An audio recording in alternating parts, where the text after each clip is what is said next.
Hello, my name is Genesis Zavala, and I'll be reading Alexander and the Terrible, Horrible, No Good, Very Bad Day.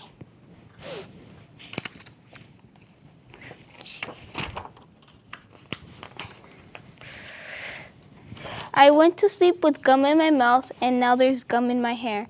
And when I got out of bed this morning, I tripped on the skateboard, and by mistake, I dropped my sweater in the sink while the water was running.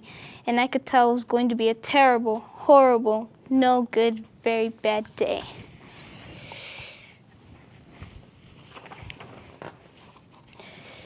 At breakfast, Anthony found a Corvette Stingray car kit in his breakfast cereal box, and Nick found a junior undercover agent code ring in his breakfast cereal box. But in my breakfast cereal box, all I found was breakfast cereal.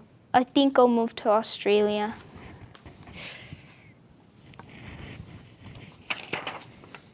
In the carpool, Miss Gibbonsons let Becky have a seat by the window. Audrey and Elliot got seats by the window too. I said I was being scrunched. I said I was being smushed. I said, if I don't get a seat by the window, I'm going to be car sick. No one even answered. I could tell it was going to be a terrible, horrible, no good, very bad day.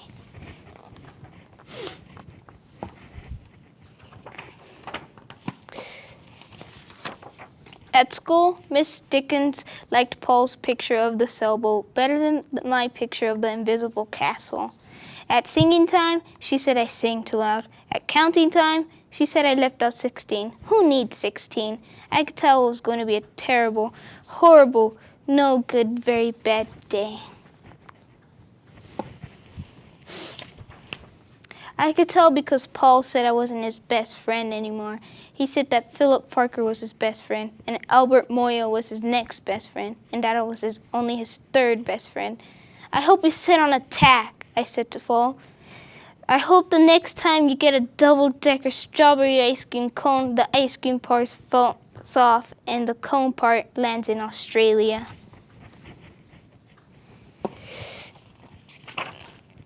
There were 2 cupcakes in Philip Parker's lunch bag, and Albert got a Hershey bar with almonds, and Paul's mother gave him a piece of Jelly Roll that had little coconut sprinkles on the top.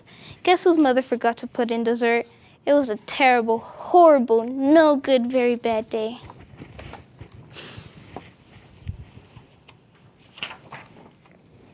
That's what it was. Because after school, my mom took us all to the dentist, and Dr. Fields found a cavity just in me. Come back next week, and I'll fix it, said Dr. Fields. Next week, I said, I'm going to Australia.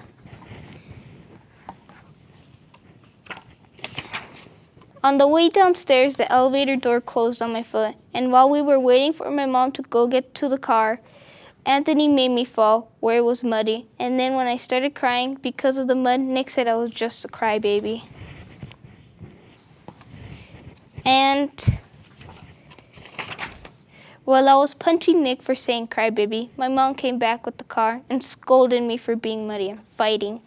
I'm having a terrible, horrible, no good, very bad day, I told everybody. No one even answered.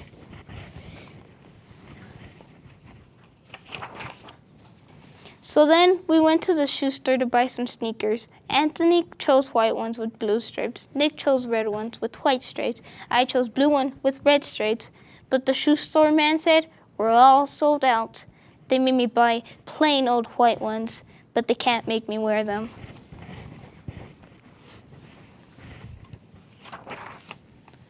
When we picked up my dad at his office, he said I couldn't play with this copying machine, but I forgot. He also said, watch out for the books on his desk. But I was as careful as could be, except for my elbow. He also said, don't fool around with the phone. But I think I called Australia. My dad said, please don't pick him up anymore. It was a terrible, horrible, no good, very bad day.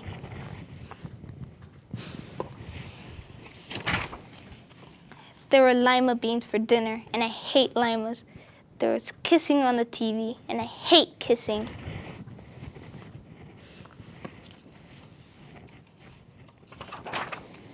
My bath was too hot, I got soap in my eyes, my marble went down the drain, and I had to wear my railroad train pajamas. I hate my railroad train pajamas.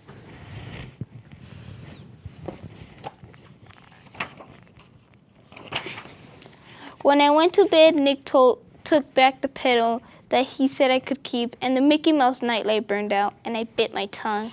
The cat wants to sleep with Anthony, not with me. It has been a terrible, horrible, no good, very bad day. My mom says some days are like that.